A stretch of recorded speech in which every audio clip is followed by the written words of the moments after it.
O smartphone na nossa mão, o prédio ao redor, o carro na rua. Já parou para pensar que tudo isso começou da mesma forma, como rocha? Mas como é que a gente transforma pedras comuns nos materiais essenciais do nosso mundo moderno? Existe toda uma jornada de engenharia e ciência para destravar essa riqueza da Terra. E nesta análise, a gente vai seguir essa jornada desde lá do subsolo até o produto final.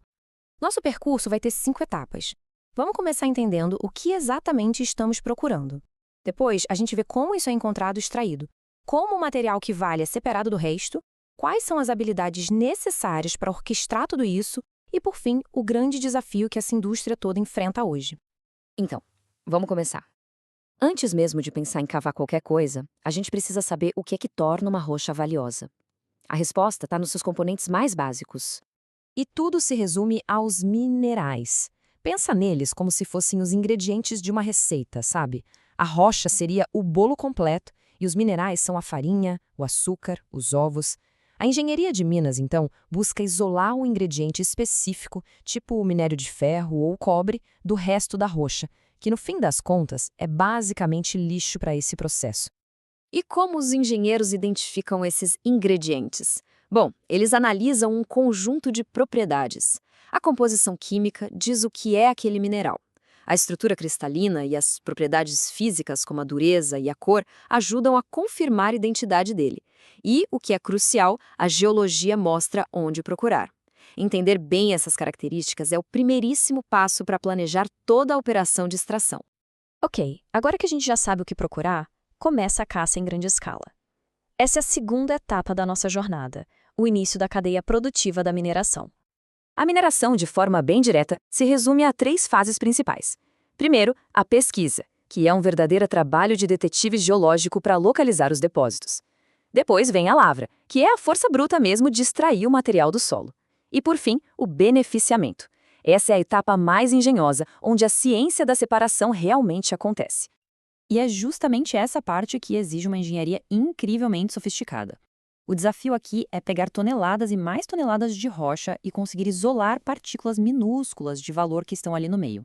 O primeiro passo para isso é a cominuição. Imagina uma noz. Para a gente pegar o que tem dentro, a gente tem que quebrar a casca, certo? A cominuição faz exatamente isso, só que numa escala gigantesca. Máquinas enormes quebram e moem a rocha até ela virar um pó bem fininho. É isso que libera as partículas minerais que estavam presas lá dentro. Agora, a parte realmente interessante aqui é a flotação. Depois que tudo está moído, como é que se separa o pó que tem valor do pó que não tem? A flotação é uma solução brilhante. Basicamente, se adiciona produtos químicos que fazem as partículas do mineral que a gente quer repelirem a água. Aí injetam bolhas de ar e essas partículas pegam carona das bolhas até a superfície, como se fossem boias mesmo. Enquanto isso, todo o resto afunda. É um processo químico e físico muito, muito inteligente. E para colocar tudo isso em prática, bom, é necessário uma infraestrutura colossal. Pense em britadores do tamanho de prédios, moinhos gigantes e até minerodutos que se estendem por centenas de quilômetros. E hoje, grande parte desse processo todo é controlada por sistemas de automação, que garantem a eficiência e a segurança da operação 24 horas por dia. Então, quem são as pessoas que comandam toda essa operação tão complexa? Isso nos leva ao papel do engenheiro químico e de Minas. Olha, essa citação do perfil de um egresso de um curso de engenharia resume tudo perfeitamente. O trabalho não é só técnico, envolve equilibrar a viabilidade econômica de um projeto com a responsabilidade ambiental, e isso desde o primeiro dia de exploração até o fechamento da mina, anos depois. O ponto crucial aqui é o seguinte: essa profissão exige um conjunto de habilidades muito diversificado. Não é só sobre ser bom em matemática e química, não.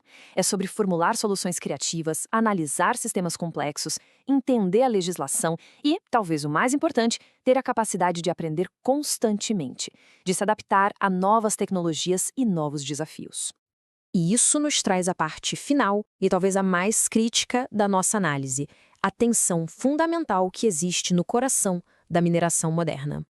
Aqui está o dilema central. De um lado, a nossa sociedade depende completamente desses materiais. Sem eles, não tem progresso tecnológico, não tem progresso econômico.